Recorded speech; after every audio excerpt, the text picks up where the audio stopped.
À la une de cette édition Kidal, où l'heure est au ratissage, une vaste opération est lancée par les FAMA dans la ville et ses alentours. Elle a permis de retrouver plusieurs armes de guerre et des pick-up abandonnées par les groupes armés terroristes.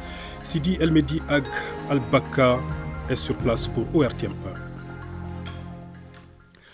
La Russie annonce dans un avenir proche la reprise des vols de la compagnie Aeroflot vers le Mali. Annonce faite aujourd'hui à Moscou à l'issue d'une séance de travail entre le vice-ministre russe des Transports et la ministre des Transports et des Infrastructures. Yaya Konaté et Brahima Koulibaly sont nos envoyés spéciaux. Et c'est parti pour la campagne d'égrainage de coton dans l'usine numéro 1 de Bougouni. Elle est officiellement lancée par le PDG de la CMDT en visite de terrain. Cette année, il est attendu plus de 680 000 tonnes. Dougou Fana Traoré nous fera le point. L'église chrétienne évangélique du Mali a 100 ans, ça se fête. À Bamako, les festivités de ce centenaire se tiennent autour du slogan « Connaître ses origines, plus enfant de l'église ». Voilà pour les titres. Mesdames, Messieurs, bonsoir et bienvenue dans ce 20h décalé en raison du match Mali-Tchad que vous venez de suivre sur nos antennes. C'est au compte des éliminatoires du Mondial 2026. La rencontre s'est soldée par la victoire des Aigles du Mali. Score final 3-1. Les buts maliens ont été marqués par Kamori Doumbia, Youssouf Niakate et Ibrahim Sissoko. Une belle entrée en matière des poulains de Eric Sekouchel. Les Aigles jouent lundi également au compte de la deuxième journée contre la République centrafricaine, toujours ici à Bamako, au stade du 26 mars. Nous y reviendrons très largement dans nos futures éditions avec le service des sports. Voilà, quelques temps forts donc de ce Mali-Tchad qui s'est joué tout à l'heure donc au stade du 26 mars. Un tour à la primature où le chef du gouvernement a reçu successivement le bureau de la Jeune Chambre internationale à Mali et l'association d'Erhan. Si avec la JCI Mali, il a été question d'accompagnement, l'association d'Erhan, elle, est venue annoncer le lancement d'une campagne de sensibilisation contre les amalgames et les préjugés. Le point avec Abdul Karim Kaba. Engagée dans la promotion de la tolérance, de la diversité et de l'inclusion au Mali, l'association d'Erhan lance une campagne de sensibilisation. Cette campagne sera axée sur la lutte contre les amalgames et les préjugés. Il est donc plus que nécessaire de rencontrer les autorités pour expliquer la démarche. Ce que nous avons retenu, c'est un homme qui est assez ouvert à la diversité, à l'inclusion. Il nous a beaucoup parlé de l'histoire du Mali, de tous les préjugés, de tous les amalgames qu'il y avait et qu'ils ont combattu pendant tout ce temps. Il nous a encouragés, il nous a conseillés, il nous a donné des pistes de solutions. Avec la Jeune Chambre internationale JCI Bamako, il a été question des attributs et le fonctionnement de cette organisation juvénile. Au dire de la présidente 2024, la Jeune Chambre internationale est dans la capitale malienne il y a 30 ans. La JCI Mali comporte plusieurs organisations locales, mais la nôtre particulièrement, la JCI Bamako, qu'on appelle la première, la doyenne, la première organisation de la JCI Mali, est accentuée surtout sur la transformation humaine, sur le développement personnel de chaque membre, le développement de compétences, la formation. Nous avons aussi des projets communautaires. Mais la JCI Bamako s'accentue surtout sur la formation. Le Premier ministre a exhorté les jeunes au travail bien fait. Donc dans une société dans une société où chacun fait son travail et l'État veille à la régularité et à la justice, tout va aller. Donc dans votre vie aussi, tout ce que vous faites, essayez d'être le meilleur là-dedans. Tous les métiers sont nobles dans la vie. Ça veut dire qu'il n'y a pas de sot métier dans la vie. Donc tout ce que vous faites, l'essentiel c'est de tout faire pour être le meilleur là. Il faut le faire consciencieusement. Et travailler par étapes. Seul le travail anoblit l'homme. Deuxièmement, à chaque étape de votre vie, mettez le focus sur quelque chose que vous faites bien pour être le meilleur. Quand vous êtes bien, vous ne pouvez pas rester comme ça. Je vous dis, dans tous les systèmes, dans tous les régimes, dans tous les pays, on a besoin de gens compétents. À toutes les délégations, le Premier ministre Dr Choguel Kokala Maïga a réitéré son soutien. Il a en même temps souligné que son accompagnement ne fera pas défaut. Vous le savez, les forces de défense et de sécurité sont à Kidal depuis mardi. Sur place, elles multiplient les actions de sécurisation pour rassurer les populations. C'est une vaste opération de ratissage qui est en cours actuellement dans la ville et ses alentours. Téné. Elle a permis déjà aux Famas de retrouver plusieurs armes de guerre et des pick-up abandonnés par le groupe armé terroriste ORTM Kidal, Sidi El-Medi Ag Al-Baka. Après avoir installé un dispositif de sécurité à Kidal, les forces armées maliennes ont procédé à un ratissage de toutes les zones censées constituer une source d'insécurité. Pour rassurer les populations, le colonel Souleymane Doumbia Nimrodé, commandant PC tactique avancé de Kidal, explique l'importance de cet exercice. Oui, présentement, nous sommes en cours de ratissage dans la ville de Kidal et aux alentours de Kidal. Pour cela, il y a eu des opérations qui ont été menées par les femmes et ses partenaires. Dans ces cas-là, il y a eu des ratissages dans la ville et cela nous a permis de retrouver beaucoup d'armes et de véhicules qui ont été saisis et qui sont à notre disposition dans le camp ici. Ces opérations continuent toujours jusqu'à ce que tout revienne à la normale et que nous invitons à cette même population de faire confiance à ces militaires. Nous sommes des militaires, nous sommes professionnels et que nous les demandons vraiment à nous aider dans ces tâches-là, afin que tout revienne à Kidal comme d'avant.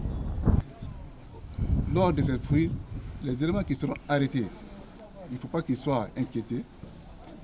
C'est là qu'ils seront arrêtés. S'ils n'ont rien dans la fouille, ils seront relâchés. Un autre soleil se lève sur Kidal, perçu comme une lueur d'espoir, espoir de voir unis à jamais les fils et les filles du Mali. Mali d'Arapo, vert, jaune, rouge. Nous sommes fatigués, le Mali est fatigué, tout le monde est fatigué.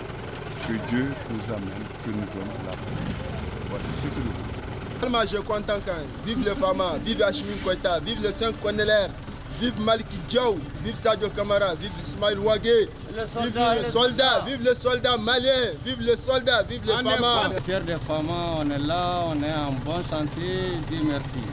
Dieu n'a qu'à vous donner la bonne sécurité, la bonne information. Vraiment, Dieu n'a qu'à l'amener la paix au Mali, dans toute l'Afrique de l'Ouest. Il faut donc le dire, à Kidal, les champs fleurissent d'espérance et le cœur vibre de confiance.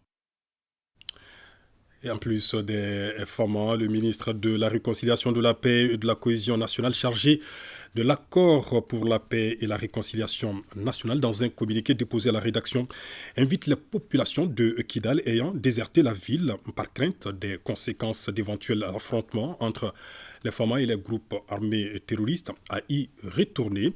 Les FAMA, qui contrôlent désormais la région de Kidal, assurent, conformément à leur mission régalienne, la protection intégrale des personnes ainsi que leurs biens.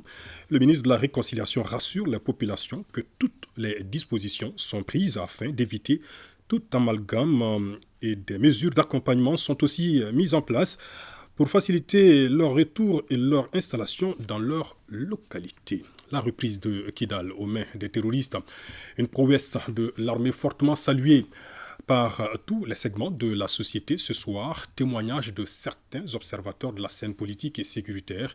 Ils apprécient particulièrement la stratégie adoptée par les autorités de la transition. Kidal de retour dans les Girondes du Mali, un reportage signé Boubacar Bablé-Touré. Avec la nouvelle dynamique des opérations militaires en cours, le Mali recouvrera sa souveraineté sur l'ensemble de son territoire. L'acte à la parole, que de chemins parcourus et d'obstacles franchis. Le défi était de taille, mais rien ne pouvait contre la détermination et l'engagement. Les femmes y sont parvenus. Cet engagement sur les théâtres est suivi avec beaucoup d'intérêt par les militaires et les retraités. C'est tout simplement une prouesse qui fera date au sein de la Grande Muette. Les nouvelles autorités, lorsqu'elles avaient dit aux Maliens que nous allons libérer Kidal, pour les Maliens c'était un rêve. Les autorités ont su,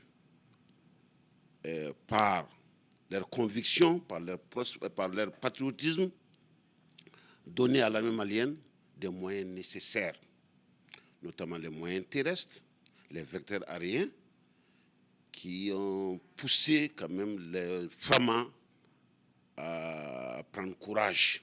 Ce jour, les panafricanistes et autres personnes de troisième âge l'attendaient car ils ont cru à ces officiers à la tête du pays. L'exemple du Mali est donc cette traînée de poudre qui doit servir de déclic pour la libération des États africains du joug du colonisateur. De ce qu'on a vécu, il n'y a aucun pouvoir civil malien qui pouvait libérer Kidal. En tout cas, tous ceux qu'on a vus, tous ceux qui ont dirigé le Mali de 91 à maintenant, il n'y a pas un seul là-dedans qui était capable de libérer Kidal. Parce que c'est nous qui sommes à la base, ce sont ces différents pouvoirs qui sont à la base de la situation. Par la mauvaise gouvernance, par des concessions qui ont été faites à la France. Je pense qu'il faut saluer ce jour, parce que ce jour ne fait que confirmer en réalité la devise de notre pays. Si vous prenez les pères de l'indépendance, ils ont bien dit que la devise du Mali, un peuple, un but, une foi. Je pense que c'est dans la recherche, n'est-ce pas, de l'opérationnalisation de cette devise que Mali 1 est indivisible. Il fallait procéder, n'est-ce pas, à cette étape extrêmement importante, mais également douloureuse, pour que nous recouvrons la totalité de notre pays. C'est la première fois depuis 2012 que notre vaillante armée a pu nous débarrasser des plus grands apatrides de l'histoire du Mali. Donc c'est une fierté pour tous les Maliens et nous disons vraiment bravo à cette vaillante armée et à ses encadreurs. Cette prouesse de nos femmes, sous le leadership du colonel Assimi Goïta et son équipe, ouvre ainsi la voie à d'autres chantiers de développement ajoutés à celui de la relance industrielle, celle du train voyageur et de la construction des routes, pour ne citer que ceci. Sur le continent, les panafricanistes ou des panafricanistes jubilent après la reprise de Kidal par l'armée. C'est le cas, par exemple, au Burkina Faso, où Tamsir Diabaté a rencontré certains qui affichent toute leur fierté. Je n'en dis pas plus, suivant. Nous, peuple africain, on a besoin un tant soit peu d'être respectés aux yeux du monde. Aujourd'hui, le Mali se fait respecter aujourd'hui sur le plan mondial. Et en termes de puissance géopolitique, puissance politique, le Mali aujourd'hui est une grande puissance. Avant de prétendre le développement, il faut avoir une armée forte. Donc pour moi, lorsqu'on arrive à sécuriser un territoire, lorsqu'on arrive à sécuriser un pays, en ce moment, on a les mains libres pour pouvoir tracer les signaux même du développement, tout en se basant naturellement sur ce qu'on a comme valeur, ce qu'on a comme principe, ce qu'on a comme norme. Avec cette victoire, aujourd'hui, on peut arriver ici à propulser les développements. Il faut que les dirigeants maliens puissent aujourd'hui abonder ici vers l'État-nation. L'impact, il est déjà visible.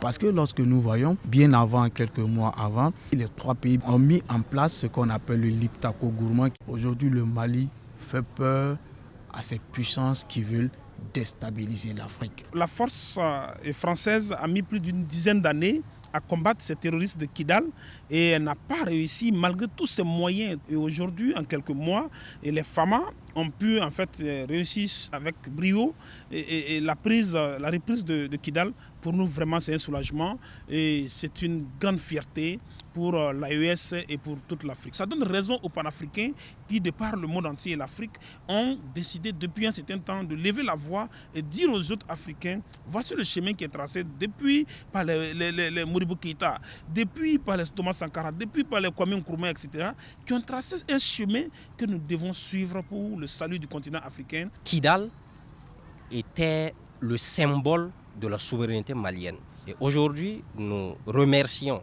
le leadership d'abord de son Excellence le colonel Assimi Goïta avec tous les FAMA maliens pour la reprise de Kidal. Parce que Kidal était un enjeu géopolitique et géostratégique.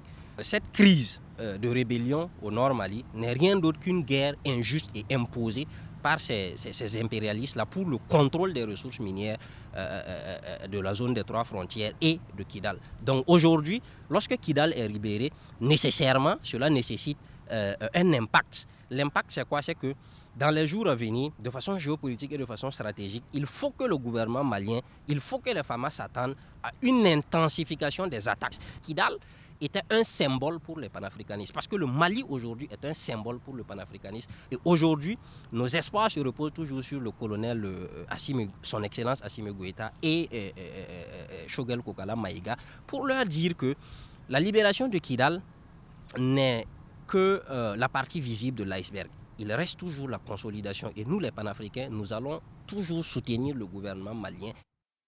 Et action de panafricanistes au Burkina Faso avec Tamsir Diabaté et avec le concours de nos confrères de la RTB. Après Kidal, le chef d'état-major général des armées sillonne le reste du septentrion malien pour s'enquérir de la situation sécuritaire. À Tombouctou, général de division Oumar Diarra constate une nette amélioration. Avec la multiplication des patrouilles et des escortes, il encourage les hommes et rassure les populations. Idrissa Goulou Sissoko. Par cette visite, le chef d'état-major général des armées, le général de brigade Oumar Diarra, était venu encourager les hommes de la 5e région militaire de Tombouctou et soutenir le nouveau commandant installé il y a quelques semaines. Après une visite de courtoisie au gouverneur de région avec qui il a partagé les préoccupations sécuritaires de la région, il a rencontré les officiers du centre des opérations où il a été briefé sur la situation sécuritaire de la région de Tombouctou. Le chef d'état-major général était venu nous apporter le soutien des autorités politiques, mais aussi du niveau stratégique. Donc nous avons parlé de tout ce qui est opération et nous a vraiment exhorté à continuer à persévérer et à continuer à nous battre contre l'ennemi et que la victoire est très très proche. Grâce à certaines actions, notamment la sécurisation des foires et des convois de véhicules et les patrouilles d'envergure, la situation sécuritaire de la région s'améliore selon le commandant de zone. Toutefois, il demande une collaboration des populations. Cette population constitue le baromètre de notre action. Nous, notre objectif est de pouvoir mettre cette population dans les conditions idoines pour qu'elle se sente à l'aise, pour qu'elle voie en l'armée son armée, une armée nationale. Et nous sommes quand même disposés, à chaque fois que quelqu'un a des informations, à pouvoir capitaliser sur ces informations tout en assurant la protection de ces populations-là. Gageons qu'avec toutes ces actions, la région connaîtra une amélioration de sa situation sécuritaire. Ici à Bamako, rentrée solennelle de la 3e promotion du master en maintien de la paix et de reconstruction de l'État post-conflit. C'est à l'école de maintien de la paix à Lyon, Blondembe. Les détails avec Agibou Koulibaly. Ce programme académique du Master en maintien de la paix et reconstruction de l'État post-conflit offre une opportunité unique d'acquérir des connaissances approfondies, des compétences pratiques et une perspective globale sur la gestion post-conflit. Et sans armes, nous ne parlons pas de conflit, évidemment. Donc s'il y a des mécanismes qui sont mis en place, il faut toujours aller dans une synergie d'action entre les différentes entités. Nous avons notre expertise à apporter à ces masters-là pour pouvoir agir dans le cadre de la prévention et permettre en tout cas d'assurer une certaine stabilité, une certaine cohésion sociale pour l'avenir de l'Afrique et l'avenir du Mali. Les enseignements dispensés par des experts chevronnés, les stages sur le terrain et les échanges interdisciplinaires contribueront à former des professionnels compétents et engagés, prêts à façonner l'avenir de notre nation. L'école a lancé en fait ce master qui permet de doter les auditeurs et les participants de connaissances pointues et aiguës pour comprendre la paix, pour comprendre l'environnement de la paix et pour comprendre le maintien même de la paix. En choisissant de poursuivre leurs études dans le cadre de ce master, les auditeurs témoignent de leur détermination à contribuer activement à la construction d'une société pacifique et prospère. Le thème de la paix est un thème d'actualité et la politique du gouvernement s'inscrit dans ce cadre, faire en sorte qu'on puisse promouvoir la paix et le développement.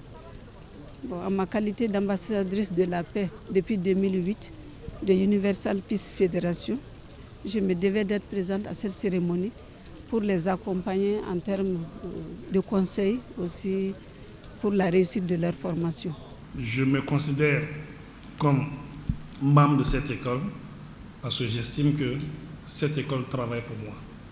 Tout ce qui concerne les questions de paix, les questions de prévention de conflits, de gestion de conflits, tout ce qui va avec, c'est ma vision et je suis au gouvernement pour ça. Cette rentrée solennelle permettra de présenter le programme du master aux partenaires de l'école et au grand public par la traditionnelle leçon inaugurale et de partager la vision stratégique de l'école de maintien de la paix à Lune-Blondon Bay en termes de formation. Autre formation, cette fois-ci autour du sujet le journalisme sensible au conflit, une formation des hommes de médias à Bamako ici. Les défis actuels sont notamment expliqués pour leur permettre de travailler à rassembler davantage les Maliens, une initiative du ministère en charge de la réconciliation nationale. Awa Adama Koulibaly, reportage. Ils sont journalistes, blogueurs, activistes, reporters et animateurs radio. Leur mission, c'est d'informer sainement la population. Pour le faire, il y a des règles à respecter, de surcroît en temps de conflit. À un moment où le Mali vit des moments importants de son histoire, le pays a besoin de journalistes, de blogueurs et d'animateurs bien formés et à cheval sur l'éthique et la déontologie. Vous allez vous appesantir sur le journalisme sensible au conflit, ainsi que comment pouvoir émettre une critique positive.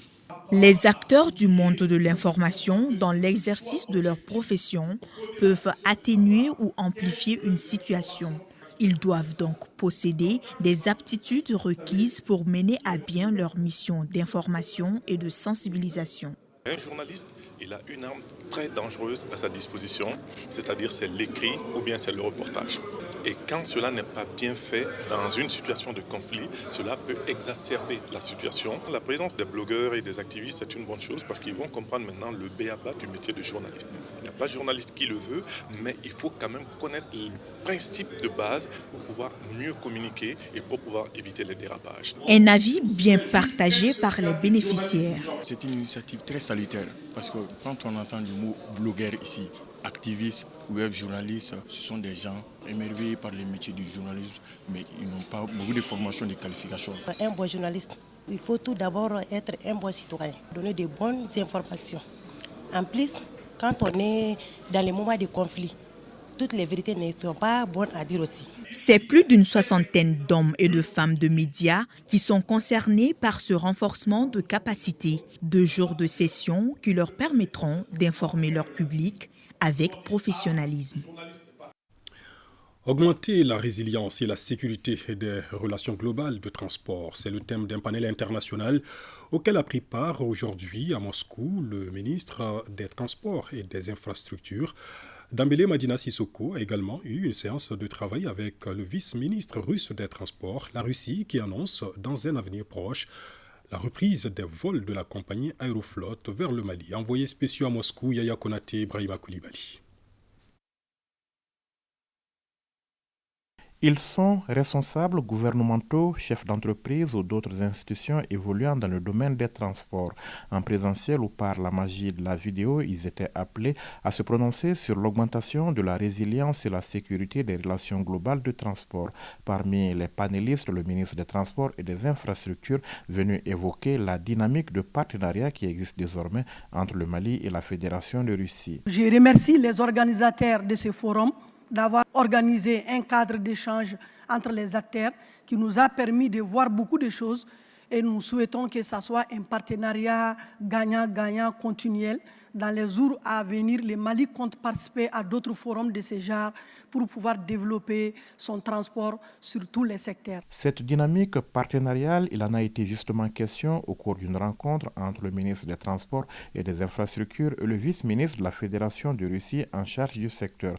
Une rencontre au cours de laquelle les priorités du Mali en matière de transport et l'appui de la Fédération de Russie ont été évoqués. Le ministère des Transports a une société qu'ils appellent RGD, c'est-à-dire c'est leur bras technique qui s'occupe de tout ce qui est comme études, de tout ce qui est comme développement et tout ce qui est comme réalisation par rapport aux infrastructures ferroviaires au Mali.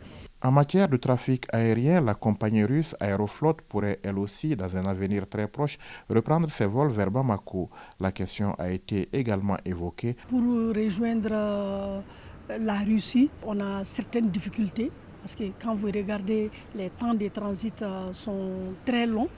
Ça varie de 9h à 17h souvent.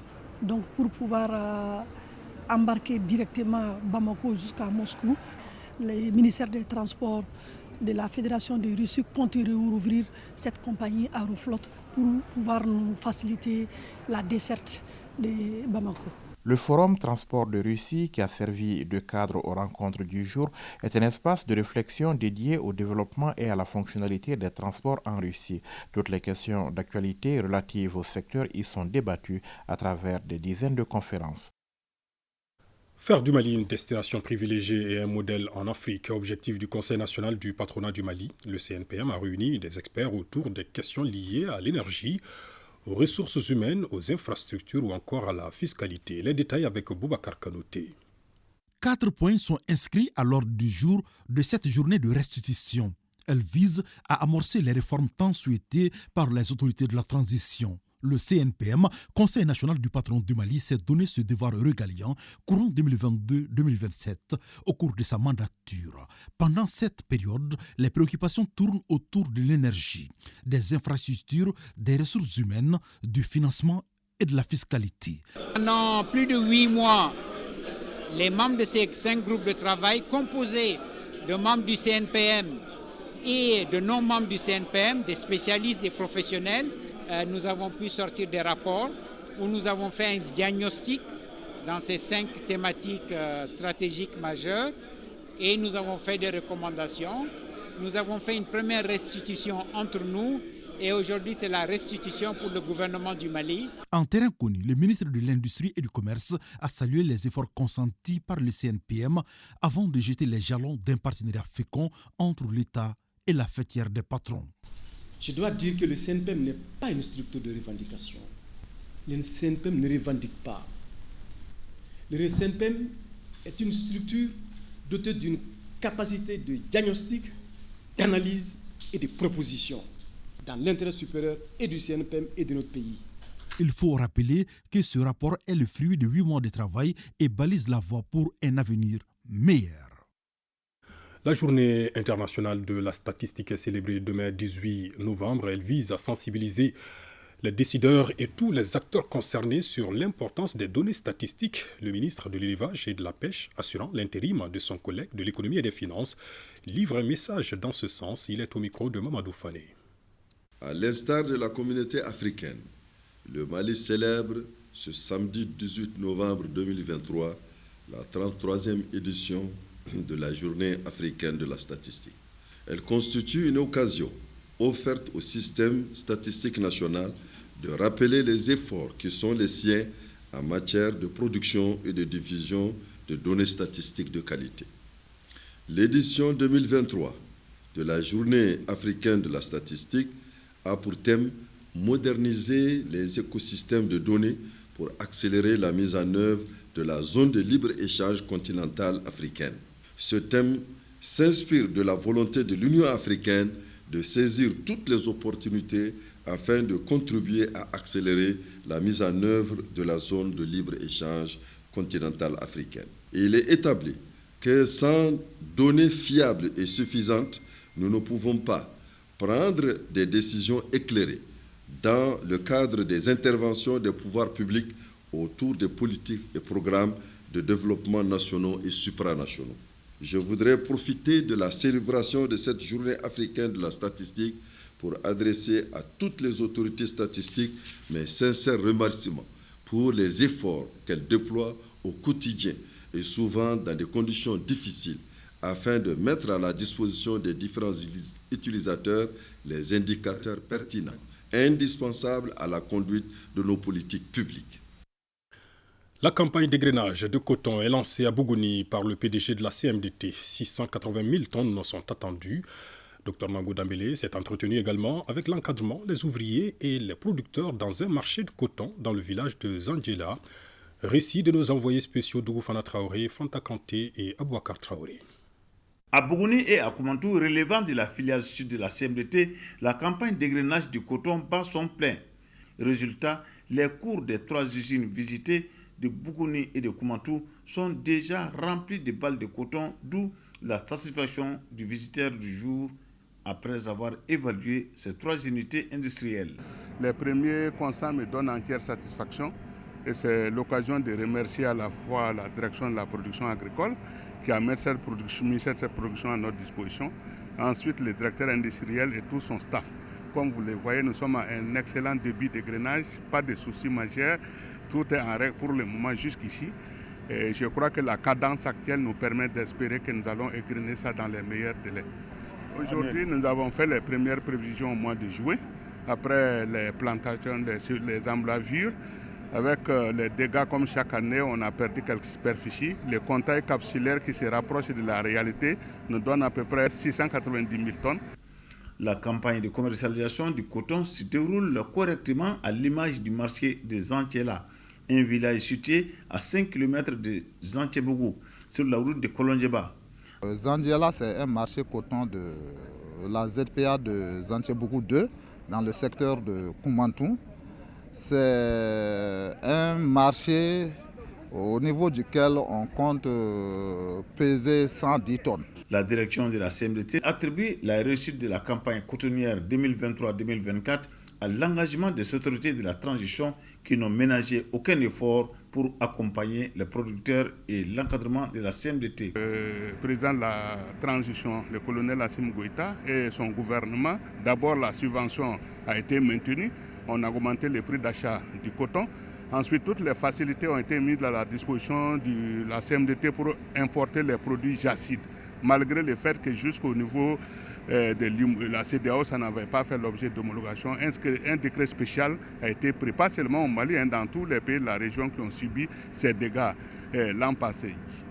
Avec cette conjugation, pour les sensibilisations sur le terrain, plus un dispositif de veille que la CMDT a mis en place avec les chercheurs de l'IR. En route pour Sikasso, le PDG de la CMDT et sa délégation ont visité un champ de 5 hectares de petits milles à Tonfa et un autre champ de 10 hectares de sorgho dans le village de Chobougou, au carrefour de Yamana.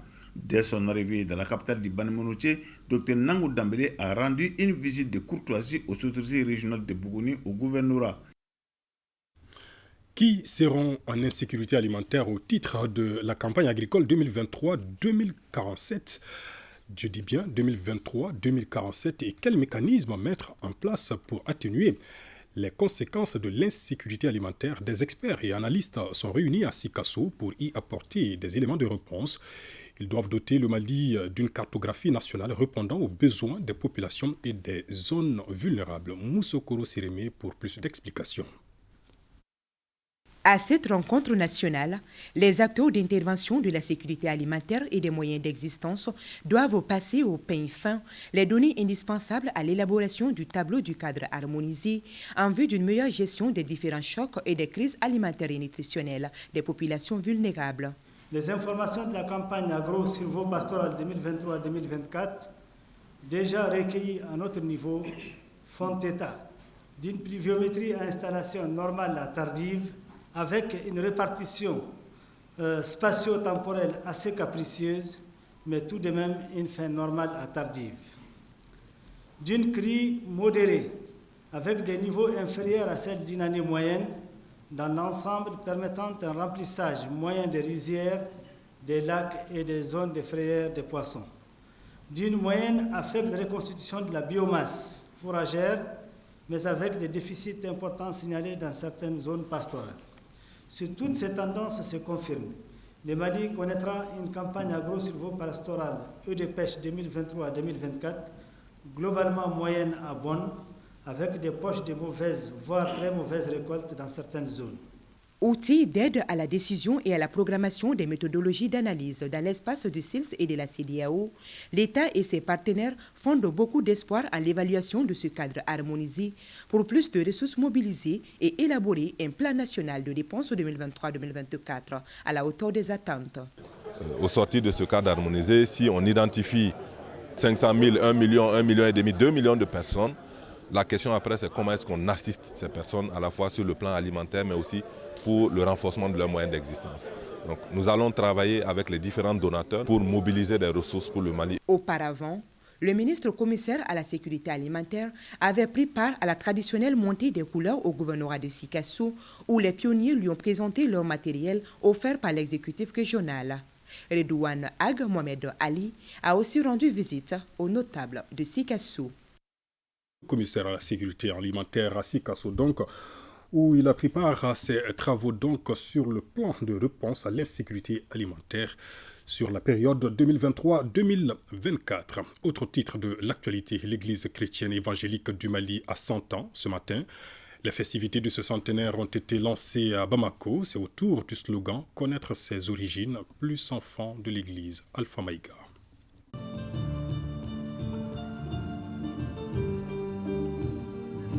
Cette célébration est marquée par des prêches, des chants de louanges, des cantiques et de prières pour le Mali.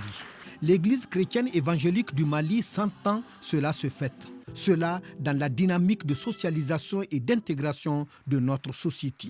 L'Église chrétienne évangélique du Mali participe à la vie active de la nation malienne en manifestant l'amour de Jésus-Christ à travers des activités diverses dont la santé, le développement social de la communauté. C'est ainsi que l'Église chrétienne évangélique a développé une ONG dénommée Centre protestant pour l'assistance médicale au Mali, CEPAM, qui gère un hôpital femmes et enfants à Koutchala et 14 centres de santé.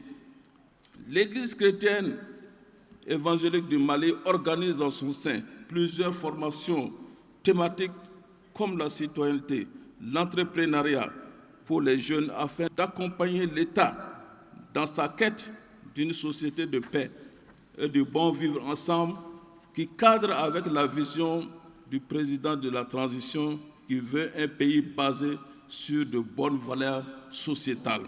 100 ans pour les organisateurs, ce fut une action de grâce de Dieu pour toutes ces merveilles dans la vie. Une vie au Mali où, s'agissant de l'actualité, à savoir la libération de Kidal, le sujet s'est tout naturellement invité à ce centenaire de l'Église chrétienne évangélique du Mali. Je profite de l'heureuse occasion pour d'abord adresser les félicitations, la reconnaissance de toute la population de la commune 3 du district de Bamako à son Excellence, le président de la transition pour la reprise de Kidal.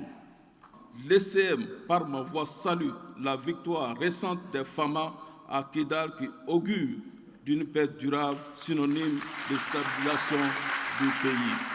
Le thème retenu, l'enfant de la CEMA connaît tes origines et va plus loin. Cela signifie en clair qu'il s'agit pour chacun de vous, dans ces 2 jours, de jeter un regard rétrospectif sur le passé pour mieux vous projeter vers l'avenir.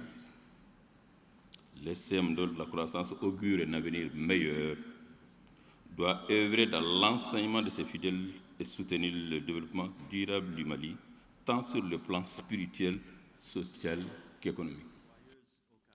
Au pupitre, plusieurs témoignages des invités venus de l'Afrique et le reste du monde. Autre acte, celui de la remise du livre retraçant l'historique de l'Église chrétienne évangélique du Mali. Le document est destiné au président de la transition, le colonel Assimi Goïta. Tout cela à l'unisson, au canon et à la polyphonie. Des chants sont entonnés en chœur par la communauté chrétienne, ponctué par un défilé d'un Mali pluriel à travers sa diversité ethnique, de Kaï à Kidal, la Dra des Iforas, en passant par toutes les autres régions du Mali. Et c'est ça le Mali multi-ethnique religieux. Pèlerinage catholique chrétien Kita 2023, gros plan sur le dispositif sécuritaire ce soir. Les responsables en charge de la question étaient en visite de supervision sur le terrain. Une visite suivie par Mahamadi Alioubari. C'est un imposant dispositif sécuritaire pour ce 52e pèlerinage chrétien catholique à Kita. Les forces de défense et de sécurité sont déployées le long du trajet de pèlerinage et dans l'ensemble des zones stratégiques bien identifiées par le commandement, l'administration régionale et la commission d'organisation. Un facteur rassurant pour les fidèles catholiques et l'exécutif régional. Un grand merci aux autorités de notre pays, la transition, le président Assimi Goïta. ce n'est pas de nouveau pour nous et ça ne nous surprend pas. Car l'ambition qui l'anime pour la sécurité du pays, le fait d'avoir toute cette force mobilisée à Kita ici pour sécuriser les pèlerins, ça ne peut que faire ça. Au nom de la conférence épiscopale du Mali, au nom de la Commission nationale d'organisation du pèlerinage, nous disons un grand merci à notre autorité. Les dispositions relatives au pèlerinage in situ, c'est-à-dire dans la ville de Kita, sont prises, mais également pour tout ce qui concerne le jalonnement et la sécurisation des axes. Je pense que sur ce plan, c'est le lieu de remercier et de féliciter nos plus hautes autorités pour la promptitude de l'initiative afin que l'événement se passe dans les meilleures conditions sécuritaires. En ce moment, nous n'avons pas d'inquiétude sur ce plan, mais la vigilance reste de mise. Cette visite de supervision pour constater le dispositif sécuritaire en marge du pèlerinage chrétien est partie du cimetière de la paroisse Notre-Dame-Marie à la colline Mariale en passant par le logement des invités. Une rencontre entre les responsables en charge de la sécurité régionale et l'équipe de l'état-major général des armées a permis également aux officiers de peaufiner les stratégies de sécurisation de l'édition 2023 du pèlerinage catholique chrétien à Kita. Également dans l'actualité, cette rencontre sur les normes sociales, une initiative de l'ONASR, rencontre suivie par INNABA. Les normes sociales sont des vecteurs socio-culturels qui influencent positivement ou négativement la santé et le bien-être social de la population. La problématique est au centre des échanges entre les acteurs de la santé et de la reproduction. Qu'il s'agisse de santé sexuelle et reproductive ou de violences basées sur le genre, les normes sociales guident et régulent le comportement des individus au sein d'un groupe ou d'une communauté et prescrivent ce qu'il faut ou ne faut pas faire dans une situation donnée. Quand ces normes sociales sont positives, elles doivent être encouragées car elles peuvent favoriser le changement social ou le comportement. Cependant, quand ces normes sont négatives, elles peuvent parfois menacer la santé de la femme ou de la population. Même si d'énormes progrès ont été réalisés dans le cadre de l'amélioration de la santé de la mère et de l'enfant, force est de constater que des défis restent à relever. Au-delà de l'ONACR, nous avons ici l'ensemble des représentants des différents services du département du ministère de la Santé. Et il y a ceux qui interviennent également en matière de prévoyance sociale. Donc on a également des organisations féminines et la société civile. Donc c'est toute cette belle, si vous voulez, assemblée que nous voulons mettre à profit pour qu'ensemble, nous puissions faire en sorte que les normes sociales ne puissent plus poser de problèmes dans les cas d'intervention et de recherche en matière de santé. À l'issue de la session, plusieurs recommandations seront formulées relatives à l'accroissement de l'engagement des donateurs pour inverser la tendance. La reprise de la ville de Kidal par les femmes, on en reparle. La mobilisation de soutien des populations à travers le pays ne faiblit pas. Un tour ce soir à Gao, Nyoro, Kita, Douanza et ici à Bamako. Le Mali, depuis les temps immémoriaux, a été une terre de brassage ethnique et culturel. Cependant, il y a des décennies où ce brassage est remis en cause par des rébellions cycliques qui ont fragilisé la cohésion sociale et les valeurs morales qui jadis faisaient la fierté du peuple malien et la beauté du Mali. De 2012 à nos jours, l'utilisation des armes de guerre comme moyen d'expression politique et sociale par une minorité a fortement ébranlé le Mali dans son fondement. La CMFR 1 renouvelle son soutien sans réserve au gouvernement de la transition dans sa lutte héroïque pour la reconquête totale du territoire national, notamment le retour de la gestion de Kidal dans le giron de la République.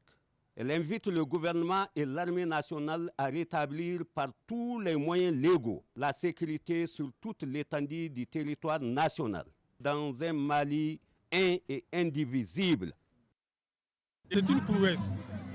Cet acte honorable, c'est un acte qui nous va droit au cœur. Kidal était une zone de no-man's-land. On ne pouvait pas y rentrer il y a bientôt 11 ans.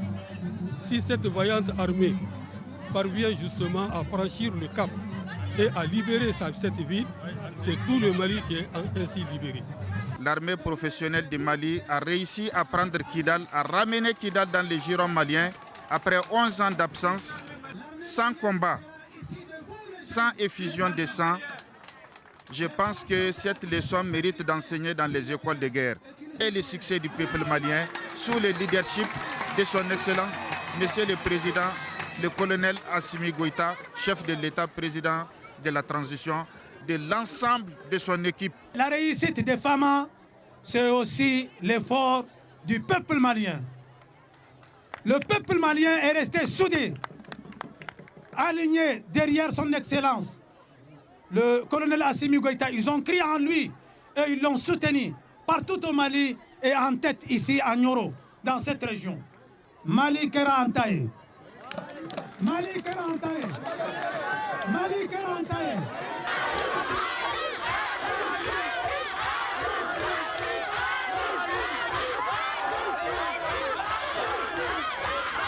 Daina Amerikata Kita Ambalma Kerecho ka Pelenajibe Amerikata Ora Auni au Bena Badenko Aunga Jamana Surashu Bunya Koso Ane Anga Jamana Nyamoba No Colonel Assimi Goïta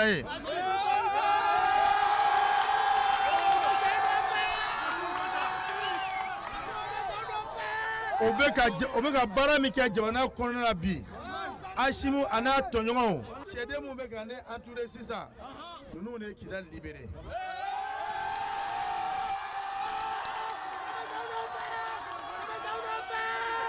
Chede nous oya ira ka fo o test no chou o test no clé fo malien kelengelen bela jene ka lafia.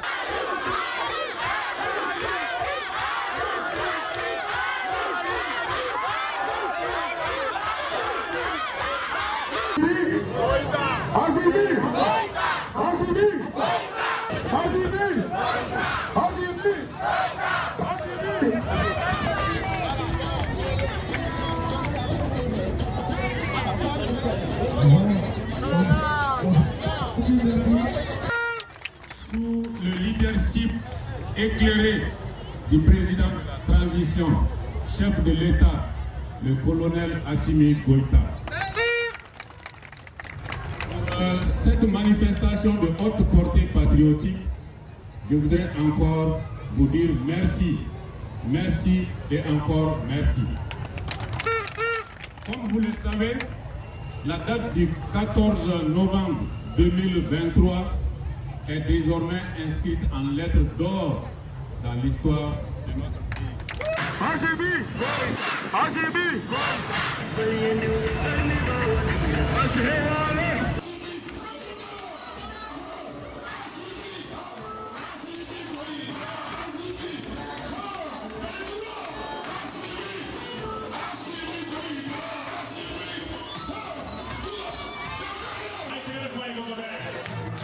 L'Alternative citoyenne a organisé cette journée pour montrer au monde entier, surtout à l'opinion internationale, que plus que jamais, les Maliens sont déterminés à accompagner leurs forces armées. Et nous sommes là aujourd'hui pour participer, au même titre que les autres Maliens, à cet événement, la reprise de Kidal, qui était plus qu'un défi pour nous les Maliens.